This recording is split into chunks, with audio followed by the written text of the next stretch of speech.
বালুরঘাট পৌরসভার ১৩ নম্বর ওয়ার্ডের বেলাইন এলাকার মল্লিকপাড়ায় শীতলা মন্দিরের সংস্কারের কাজ শুরু করল পৌরসভা।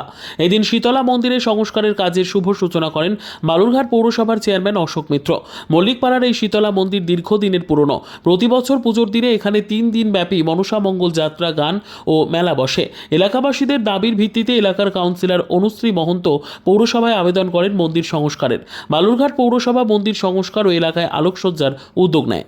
শহরের এই যে 13 নম্বর ওয়ার্ড মল্লিকপাড়া, সিংপাড়া, বেলাইনপাড়া এবং বিভিন্ন এই ওয়ার্ডের যে সমস্ত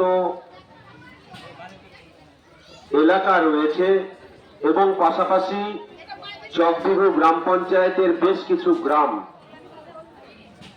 এবং আজকে এই বালুরঘাট ব্লকের বালুরঘাট শহরের মধ্যে একটা ঐতিহ্যবাহী মেলা, যে মেলা দীর্ঘ এখানে বেশ কয়েক বছর আসার সুবাদে আমি জানতে পেরেছি যে দীর্ঘ 500 বছরের প্রায় এই পুজো, যে পুজো খুব ভক্তি নিষ্ঠা সহকারে শীতলা মায়ের যে পুজো, সেই পুজো এখানকার পুজো কমিটির যারা উদ্যোক্তা রয়েছেন মল্লিকপাড়ার, তারা সকলে মিলে একসঙ্গে প্রতি বছর এই পুজো মণ্ডপের আয়োজন করেন। এই পুজোর মায়ের আরাধনায় তারা ব্রতী হন।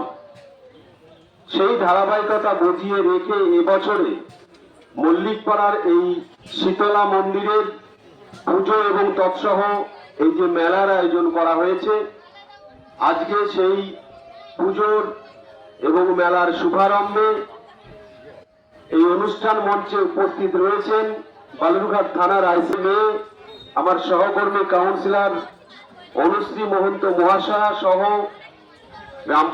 ব্যুরো রিপোর্ট, উত্তর বাংলা সংবাদ।